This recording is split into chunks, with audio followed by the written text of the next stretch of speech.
Thank you very much. So, good afternoon. I must begin with apologies for not being able to send you the paper ahead of the conference, because I finished it yesterday evening, so it was impossible to send it on time. Also, I want to thank Cheng, the organizer of this conference, for inviting me to present a paper. I must confess that what I will present today is very modest.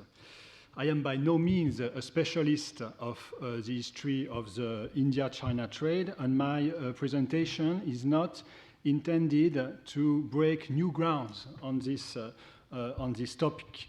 My attempt is simply to give a general outline of the China opium trade. Then I will try to reframe this into a larger picture and focus in particular on the issue of the consequence of this trade, or at least in some of the major consequences of its trade, with respect to politics and economics. But first of all, I think it is interesting to start with a few basics, facts about opium. I will not go into too many details here, but I think it's important to mention a few basic things. What was raw opium? Raw opium is quite simply the juice of the poppy pod. So you have here pictures, and you see the poppy pod just after the flower was just after the floraison, and then you see the sap of the opium pod, which is what raw opium is made of. So raw opium is quite simply the juice of the poppy pod after being dried. It can be given different shapes, and in the case of Eastern Indian opium, it is given the shape of balls, about 1.5 kilograms balls. Raw opium is not fragile, is not perishable, and is not bulky. By not bulky, I mean that it has a great value under a limited volume.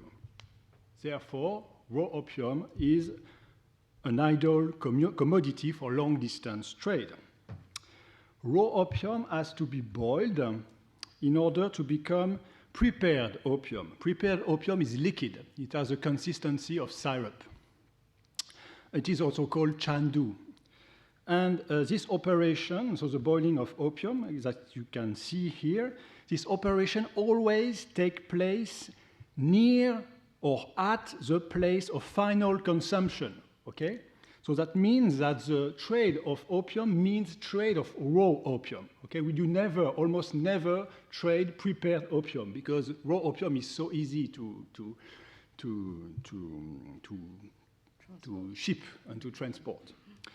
So, and also in China, it is worthy to mention the way the opium was smoked. You see, it was smoked using the relevant paraphernalia that we all are familiar about, the pipe, with its very typical shape, the needle, and the lamp. One last thing deserves mention concerning opium.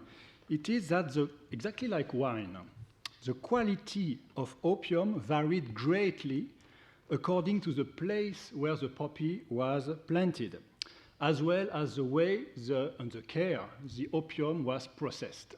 So it means you can have excellent opium and you can have very bad opium. Of course, in terms of prices, it is very different. And I will further elaborate on this point later. So now I will move to the question of the history of the India-China opium trade. Since at least the 16th century, India was the main poppy-producing area in Asia, and its opium was exported eastwards all over Asia. So in this period, it was the Malwa opium, so the red triangle here, which was dominant, the most important producing region in Asia. So this Malwa opium at the time was called Cambay opium, and Gujaratis, Tamils, and Portuguese merchants competed over the trade of Cambay opium, which dominated the Asian market in the 16th and 17th century along many different traveling routes. There was not one dominant traveling route. In the early 18th century, Bengal, or also called Patna opium, so here on the picture, the green triangle, became important. And in this trade, in the trade of Bengal opium, it was the Dutch and then the English who played an important role. So the trade of opium during these centuries, the 16th, 17th, and early 18th century, was significant in terms of tonnage and value. Value because opium was a very expensive commodity at the time. The overall trading routes originated from India, but at the time, China was not especially important a destination. And on the very contrary, it seems that Java, for example, or all the Indies of the isles that are constituting now Indonesia were more important. For example, Java, during the 17th century, Java imported more than 60 tons a year of opium via the Dutch East Asian Company. So it was very important commerce. But the geography of opium trade in Asia changed dramatically in the end or in the second half of the 18th century. Then China would emerge as the most important market for Indian opium, dwarfing all the other markets. So now let's answer the question, why and how did it happen? As you know, at the time, the trade between China and Europe was limited to Canton, and theoretically should proceed through a small group of merchants called the Kohong, which, at least in theory, again, were closely monitored by the authorities. In the late 18th century, the English East India Company has emerged as the most important actor. Its main commercial interest was in carrying tea to Europe, where the demand was sharply increasing, especially after the famous Commutation Act of 1784. This Commutation Act meant a tremendous reduction of taxes on the import of opium into Great Britain. But on the other side, the Chinese customers showed no market interest for British products, and only massive payments in silver could make up the deficit caused by the importation into Europe of tea, but also silk and China wares. So that was excellent news for China and its economy, because the Chinese economy benefited of a great amount of silver that was shipped into China to make up the deficit. It sustained Chinese economic growth during the golden days of the Qing dynasty. Seen from the EIC point of view, however, it was necessary to try to curb this huge trade deficit with China.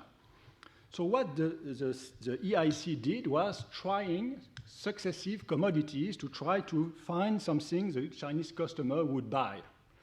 They tried, for example, ginseng. It's not very known, in fact, not very known, but it didn't work. And finally, opium was found to be appropriate. It turned out that the Chinese market was able to absorb great amounts of opium. One of the reasons, so this is still an enigma. Why were the Chinese so enthusiastic? The consumer turned out to be so enthusiastic toward opium. It's still an enigma, but I will give you a few clues about this. The first is that at the time, India was supplying the Chinese customer with a high quality and standardized product. And it was so because during the last decades of the 18th century, the EIC had established a monopoly in Bengal or Patna opium. So still the red triangle. This Patna opium was shipped... The green. Sorry, the green, yes. So this opium, this Patna or Bengal opium, was shipped from Calcutta. The EIC exerted a tight control over collection and processing of opium in the Patna region. So the Benares, or the Bengal, or the Patna opium, there are several names, became a high quality and standardized product. And this is important because just as I told you, the quality of opium could vary greatly. So the customer was certain when he purchased this Benares opium to have something excellent. So let us consider the situation at the turn of the 19th century.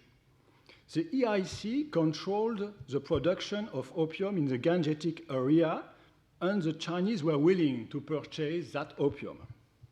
So everything was for the best. No, because there was a small problem. At the time, opium was illegal in China. Its importation were illegal in China. So it was necessary for the EIC to keep its hands clean of this commerce because, as I explained, the company was highly dependent on legal China trade.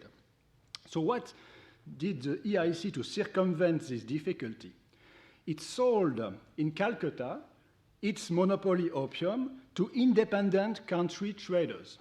These traders, so they could be Parsis or English, mostly Scottish, like Matheson, Jardine and Matheson, etc., Dent. And so they sold this opium in Calcutta to this merchant, and this merchant smuggled the opium to China. The smugglers got paid in silver. The smuggler exchanged this silver against bills of exchange at the EIC treasury in Canton, and by this way, the EIC could dispose of silver to pay for its tea in Canton. So the EIC didn't have to ship its silver all the way from Europe. So the solution was worked out. And this worked very well. Actually, the Indian opium illegal export skyrocketed during the 30s, the 1830s, especially after 1833, when the exclusive commercial privileges of the East Indian Company ceased. In 1839, the illegal imports of opium in Canton were about 40,000 chests. A chest is about 60 kilograms. That means a mark 10 times higher than in the very beginning of the century. So you can see the growth of the trade. As a consequence, since the early 1820s, the overall flow of silver has reversed. That is to say that now it was China which lost silver to pay for the great amounts of opium. The amounts of opium that were imported did not counterbalance anymore the exports of tea. And by the mid-30s, the mid-1830s, illegal imports of opium became a matter of great concern for the Chinese authorities. What is interesting is that actually the Chinese authorities were not so much concerned about the social consequences of this trade. We can have imagined that they were concerned about people getting addicted to opium, having their family ruined, selling their wives, having health hazards because of the consumption. That was not the point.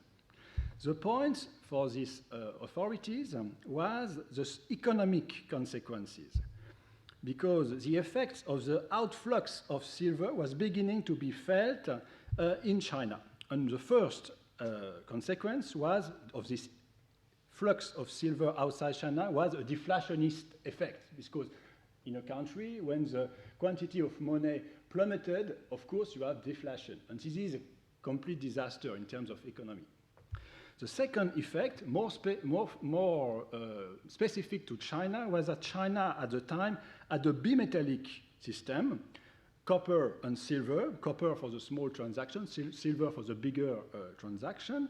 And this system, because of the massive flow out of the country of silver, this to pay for the illicit drug imports, the monetary imbalance between copper and silver was seriously disrupted, and this was also a source of many problems. So, in 1838, the emperor made up its mind and decided to take drastic measures against opium imports. He sent the famous commissioner Lin Zexu to Canton, Lin Zexu tried to enforce a strict ban on opium, and this resulted in the confiscation and destruction of huge stocks of opium, which were mostly belonging to the British trading firms. That was 20,000 chests, something big, very big. This move, as you know, triggered the First Opium War, which ended in 1842. But after China was defeated, the treaty signed in Nanking doesn't mention opium at all. So this is a very short treaty. So it opened 5 ports to the English merchant. It suppressed the Kohong system, and Hong Kong became a British treasury. But no mention of opium at all. It's only after the Second Opium War in 1860 that opium did become legal. As a whole, during the 19th century, it is fair to state that the India-China opium trade was of great significance, of great importance in the Asian trade and even in the world trade. I give you just a few examples. First, during this century, most of the 19th century, opium was a major export from India to China. It was also China's major import from the outside. And also, the drug revenue was the second most important source of income for the Indian government during most of the 19th century. So this was something very significant in the overall trade. And the import, so after the legalization of opium in 1860, of course, the trade, the imports continued to grow until it reached a maximum in the 1880s. But at the time, a new factor was on the opium, entered the opium equation. It was the native opium, the Chinese opium. In absolute terms, at this time, at this moment, 1880s, at this time, the exports of Indian opium were at a peak, so about 90,000 chests. But the Indian opium was already challenged, strongly challenged by the native opium, which was not only much cheaper, but also of quickly improving quality. And in the following decades, in the last decade of the 19th century and in the first years of the 20th century, the trade in Indian opium decreased in absolute terms, and its share of the Chinese market fall to a very fairly low level. So it is quite clear at the time that the heyday of the Indian opium trade were clearly gone. Yet, the opium trade was still a very profitable commerce for India and the colonial authorities. For example, in 1880, opium amounted to 14% of the aggregate revenue of India. And in 1906, that figure was still 7%. So it was not something negligible. But then came the 1907 and 1911 agreements by which Great Britain basically agreed on a yearly reduction in a period of 10 years of Indian export down to zero. Why did the British sign such an agreement? Of course, as I just said, the opium revenue were not so vital to them. Second, there was a backdrop of the growing wave of protests against the trade in England and more largely in Western public opinion. But the most important factor at the time was that China had launched a 10-year opium suppression plan in 1906. And in the view of China, of course, the eradication of opium in China should, of course, go hand in hand with the progressive suppression of Indian opium export. The Chinese didn't want to suppress opium production in their country to see the Indian opium taking the place of their native opium, of course. So China dragged Great Britain into negotiation to end the India opium trade. And to say the least, the English doubted the sincerity of the efforts of the 10 years plan. And the agreement they signed in 1907 agreed in principle with the reduction of the exports of Indian opium into China, but stated that evidence of the diminution of consumption and plantation of poppy in China should be obtained. It meant that English inspector would be sent in the producing region and should testify to the reality of the achievements of the 10 years plan. So the inspector went on tour, and what was the result? To the great astonishment of the British, the plan was a real success. And then the second agreement that was signed in 1911 was even more favorable to the Chinese part. You see the Article 2 here, where the reality of the Chinese commitment and achievement to suppress opium is explicitly stated in red. So the second agreement signed in 1911 was even more favorable to the Chinese part, and finally, the India-China Opium Trade ended a few years later. So now I will move to the question of the far-reaching consequences of this India-China trade. I will give an overview over the new advances of the historiography of scholarship on these topics.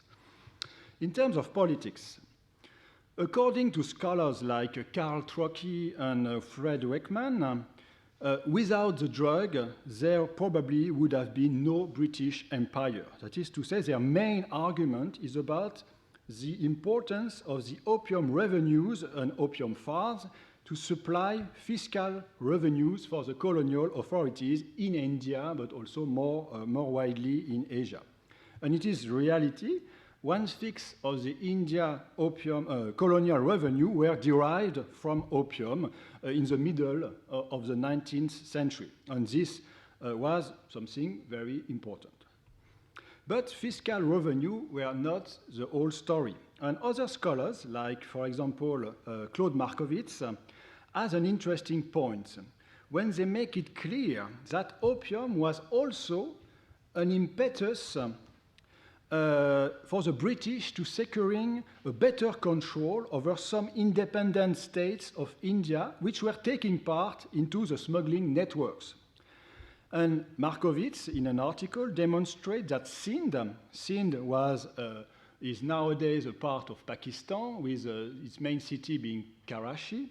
And Sindh was, at the beginning of the 19th century, was a largely independent and neglected region of the subcontinent, and it became, in the 1820s, a major smuggling route for drug, which arrived from the interior, passed through the Jaisalmer and the Thar Desert on camelback, then were shipped from Karachi to Damian, and from Damian to down all the way to Macau by Portuguese traders. So this was putting the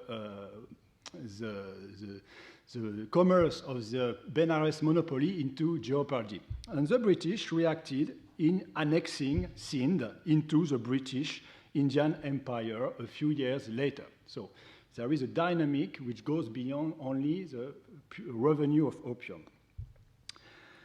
In terms of economics, recent researches tend to reevaluate and downplay the economic negative impact of the trade, especially on China. I think this is the dominant trend.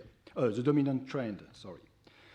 To sum up the argument, this opium trade did not impoverish or weaken China to a great extent.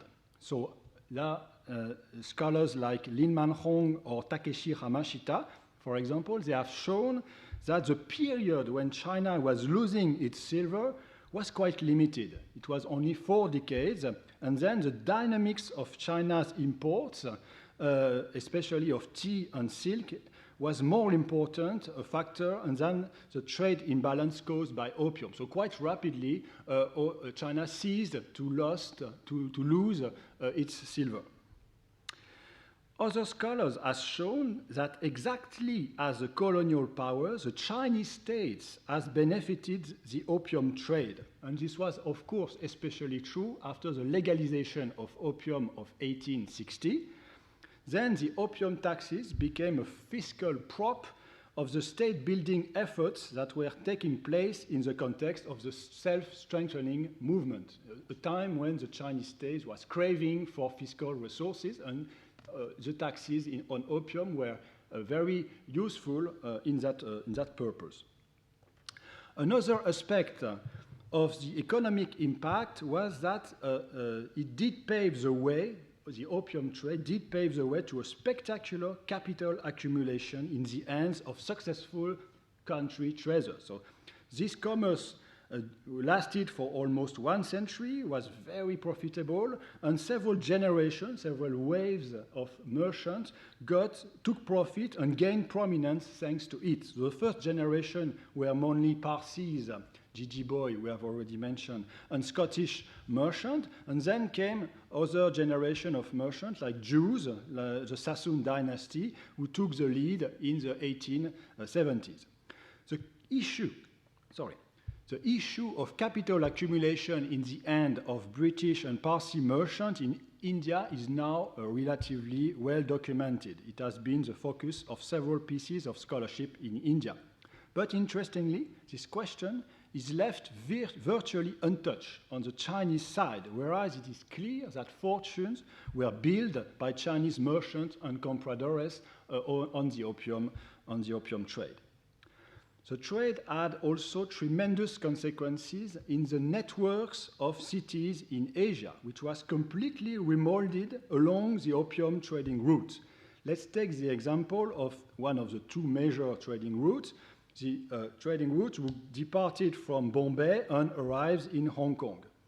In each end of the trading route, the two cities were quite literally born of the opium trade. The figures are quite impressive. You see Bombay in the end of the 18th century. It was a small city, and its size increased tremendously in 1 century. It was, as a factor, it was almost, you see by yourself, the increase is quite spectacular. In the case of Hong Kong, it's even more simple. There was no city on the Isle of Hong Kong where the British got possession of this territory, and it became simply, after 70 years, Hong Kong became the first port in Asia at Valorem. So you see the incredible change in a few decades of the geography of the city networks in Asia. And the same can be said of Singapore. Singapore also,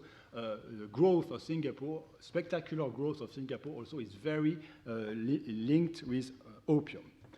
So I see I'm running out of time, so I will go to my conclusion, which is about the emergence of a trope of China as a victim. As we all know, opium was an addictive substance which could damage and even ruin the health of its users. So the morality of this commerce was, to say the least, debatable. Karl Marx was certainly not the only one to have denounced the trade as immoral. Nobody, of course, today would say that there was a plot of massive poisoning of the Chinese people, because it is quite clear that the traders were motivated only by profit.